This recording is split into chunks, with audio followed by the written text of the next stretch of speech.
In front of his family, he threw my suitcase down the stairs. "Get out. You were always a burden," he spat. I left, holding back tears. 3 months later, his mother rang my doorbell, begging. He was broke. Turns out I owned the deed. That house. Never his. And I just sold it. "Get out. You were always a burden," Nathaniel spat, his words cutting through me like shards of glass. I watched in horror as my suitcase tumbled down the wooden staircase, clothes spilling across the foyer like scattered memories. His mother Ava stood behind him, arms crossed, a satisfied smirk playing at the corners of her thin lips. The rest of his family, gathered for their weekly Sunday brunch, simply watched in silence as if my humiliation was just another course in their meal. But I'm getting ahead of myself. That devastating moment came later. My story begins with another kind of loss.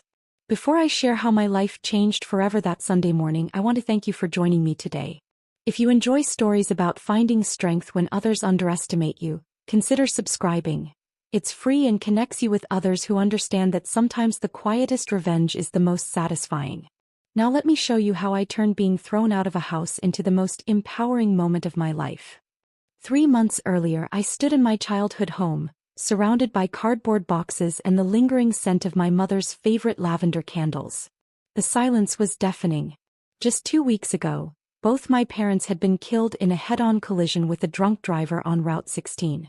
Now I was alone, sorting through their belongings, each item a painful reminder of what I'd lost. I picked up the framed photo from their wedding day. My father looking dapper in his rented tux, my mother radiant in her simple white dress. They weren't wealthy people. Dad worked 40 years at the local factory and Mom cleaned houses for families across town.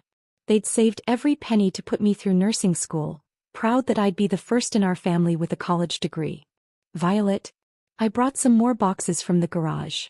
Nathaniel's voice pulled me from my thoughts.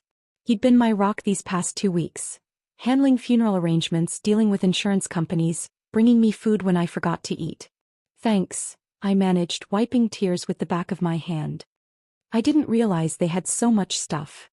Nathaniel wrapped his arms around me from behind, his chin resting on my shoulder. "You don't have to do this all at once, you know. The estate agent said we have until the end of the month." The estate agent. Another reminder that I needed to sell my childhood home to cover my parents' modest debts and funeral expenses. There wouldn't be much left afterward. "What am I going to do, Nate?" I whispered, leaning into his embrace. "Where am I going to go?" His response came without hesitation. "You'll move in with me, of course. With us. Mom's been wanting to meet you properly anyway." I'd only met Ava Prescott once, briefly at a restaurant. She'd seemed reserved. But Nathaniel spoke so highly of her and I was desperate for connection, for family. "Are you sure she won't mind?" I asked. Nathaniel turned me around, cupping my face. "It's my house too, Violet. I inherited it from my grandfather. And I want you there." 2 days later, I pulled into the driveway of the Prescott family home, a well-maintained colonial in a respectable neighborhood. Nathaniel carried my suitcases while I clutched a box containing the few keepsakes I couldn't bear to part with. Ava greeted us at the door, her smile not quite reaching her eyes. "Violet dear. What a difficult time for you." Her hug was brief, perfunctory. "Nathaniel, show her to the guest room, would you?" "Guest room?" Nathaniel frowned. "Mom, I told you Violet would be staying in my room." "Unmarried, under my roof?" Ava's eyebrows rose. "I don't think so. What would Pastor Richard say?" I felt my cheeks burn. "The guest room is fine, really." That night, as I unpacked my meager belongings, Ava appeared in the doorway. "Nathaniel says you're a nurse?" "Yes," I replied, hanging up my uniform. "I work at Mercy General." She glanced around the room. "Well, I suppose that's better than nothing. Though I always hoped Nathaniel would find someone who could stay home like I did. Family should come first, don't you think?" Before I could respond, she added, "Breakfast is at 7 sharp. I don't keep food out all day." The first few weeks in the Prescott home were a blur of grief and adjustment. Nathaniel left for work early. He managed commercial properties for a local real estate developer, and returned late. I worked 12-hour shifts at the hospital, trying to lose myself in caring for others when I could barely care for myself. Gradually, I began to notice changes in Nathaniel. He wanted to know where I was going and with whom. He'd check my phone. He wanted to know where I was going and with whom. He'd check my phone when he thought I wasn't looking. When my friend Jess texted to invite me for coffee, he suggested I was too busy settling in to socialize. You know, her husband left her last year, he remarked. I don't think she's the best influence right now. Then came the comments about money. When I offered to contribute to household expenses, Nathaniel insisted I save what little I had. Yet somehow my salary became a joint resource. He'd ask to borrow from my account for vague expenses. When I got my first paycheck after returning to work, he took me shopping for new ties for himself. You work too hard to worry about finances, he'd say, taking my debit card. Let me handle it. Ava's criticism became a daily companion. My cooking was too bland. My cleaning wasn't thorough enough. My uniform was inappropriately fitted. When I brought home leftover hospital cafeteria cookies for dessert, she remarked, "Oh, how economical of you." One evening, after a particularly grueling shift where I'd lost a patient, I collapsed on the edge of the bed and scrolled through nursing job postings. The hospital was cutting hours and I needed more income if I was ever going to get back on my feet. Nathaniel entered, loosening his tie. "What are you looking at?" "There's a position at Cedar Creek Hospital. Better pay, more regular hours." "Cedar Creek? That's 40 minutes away." His voice hardened. "You're not considering that, are you?" "I need the money, Nate. And it's a step up." "Need money?" He laughed sharply. "What for? You live here rent-free. I pay for everything." "That's just it," I said, straightening my spine. "I don't want to depend on you for everything. I want to stand on my own 2 feet. Use my degree for something meaningful." "Meaningful?" His face flushed. "What about supporting me? Being here when I need you?" "Mom's right. You're so focused on your career that you can't see what's important. What's important is that I don't lose myself." I hadn't meant to raise my voice, but weeks of bottled emotions came pouring out. My parents worked themselves to the bone so I could have this career, this independence. Independence. He grabbed my phone, jabbing at the screen. "Is that what this is about? You want to leave? After everything I've done for you?" "That's not. I took you in when you had nothing." His shout echoed through the house. "I gave you a home, family, and this is how you repay me." I heard Ava's footsteps in the hallway, pausing outside our door. Listening. "Nathaniel, please." I lowered my voice.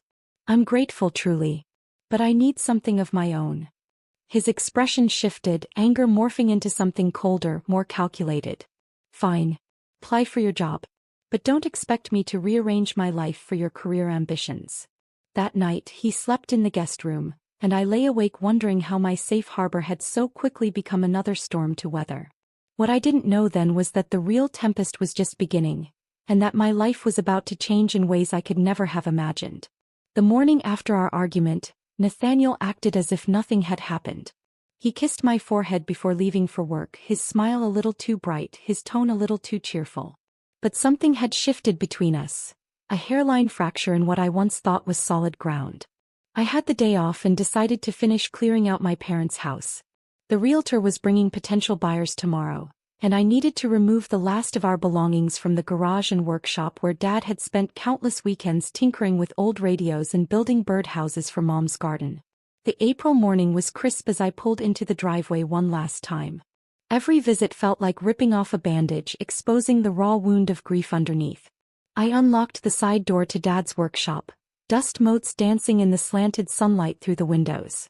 I worked methodically, sorting tools to donate, tossing worthless junk, and setting aside the few keepsakes I could justify keeping in my limited space at Nathaniel's house. In the back corner, partially hidden by an old tarp, stood Dad's heavy toolbox, a massive steel behemoth he'd bought at an estate sale 20 years ago. The bottom drawers stuck as they always had. I yanked harder, the metal finally giving way with a screech.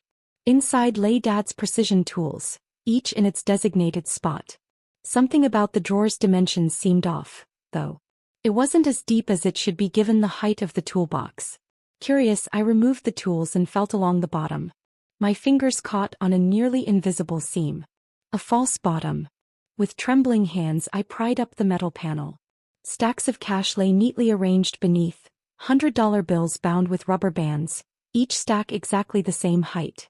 Beside them was a sealed envelope with my name written in Dad's careful handwriting. With shaking fingers I tore it open. Violet, if you're reading this, then your mother and I are gone. This money was meant for your education, but we managed without touching it. There's $1.1 million here. The result of your grandfather's life insurance policy that came to me when you were just a baby. Mom wanted to tell you about it, but I insisted we save it for when you might truly need it. Seems that time has come. Don't let anyone know about this money until you decide what to do with it. People change when money's involved. We love you, Firefly. Make good choices. Dad. I sat on the concrete floor, letter clutched to my chest, surrounded by the ghosts of my parents and the weight of their final gift. An hour passed.